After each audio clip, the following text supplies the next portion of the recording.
Hi guys! Welcome to my mini vlog! And for today's video nga po ay niyaya ko si Mommy sa bukayan. Nandito po kasi kami sa Kabanatuan.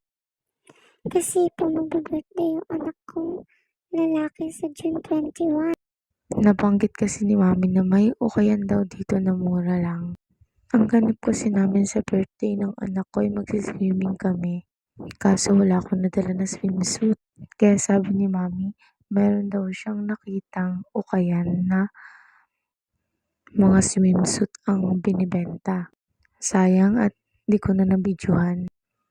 Namili din pala ako ng mga damit nila, ng mga anak ko. Yung iba bago, yung iba ukay. Ewan ko ba, gustong-gusto ko kasi silang nakaterno kaya binilihan ko sila ng terno, tig-tatlo. Ang hinayang ako kasi yung isang terno na nakuha ko para sa anak kong lalaki. Pang babae pala, pero ayos lang yun. Sa sobrang excite ko, pang babae nakuha ko. Marami pa naman kaming binili sa kanya na damit kaya okay na yun. At saka 3 ukayan pala ang pinuntahan namin guys. Ang gaganda at ang mumura. Meron pang price. Tinanong ko kung saan banda nila yun binibili. Sabi nila galing USA pa. Kaya yung tignan namin ng tag, $8 nakalagay. Napakagaganda be. Parang mga bago pa or mga bago talaga kasi parang di pa siya nagagamit. Meron pang boots. Ang gaganda at mga sandals pang girl. So ayan na nga. Sinundan na ako ni Mommy at pinilian niya na rin ang damit si Aiden tsaka si Nicole. Baka daw kasi magkulang ang aking pera. Ang nagastos namin dyan 500 plus. Kasi madami rin kami na pamili. Yung mga damit ko naman is nasa 300 plus. Tapos yung damit ni Daddy at yung swimsuit ko nasa 200 ata. 250. Maganda dito guys. Gumala din kayo dito paminsan-minsan. Ang gaganda ng mga ukay nila, promise. Hindi ko kasi napakita yung mga pinuntahan ko na ukayan kanina pero promise ang gaganda.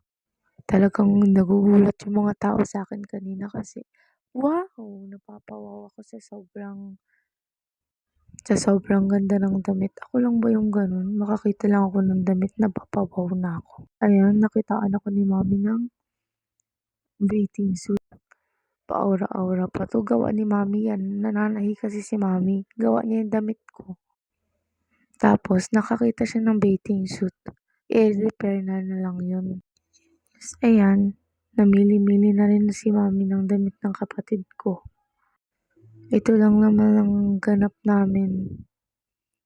Kaya pala kami pumunta dito guys kasi nga magbe-birthday yung anak ko. Gusto ni Mommy na siya ang maghanda. Kaya nung 17 ng madaling araw, actually hindi naman madaling araw, mga siguro magkahapon na nakarating kami dito. Pagod sa biyahe pero worth it naman. Maganda din dito. So yan lang for today's video. Goodbye! I hope na i-support niyo ako and like and share. Hindi bagay, hindi pa ako marunong mag-vlog pero kakayanin kasi paborito ko to yung pag-vlog. Kasi meron pa po kasi akong hiya sa mga tao baka maibash. Pero it's okay lang naman. Kasama sa buhay yan ang mga vlogger. Hindi sumisikat hanggat walang basher. Kaya i-bash niyo ako. Sige na, charot. So ayan, pauwi na kami. Ang daming pinamili. Nakikita niyo naman, 'di ba?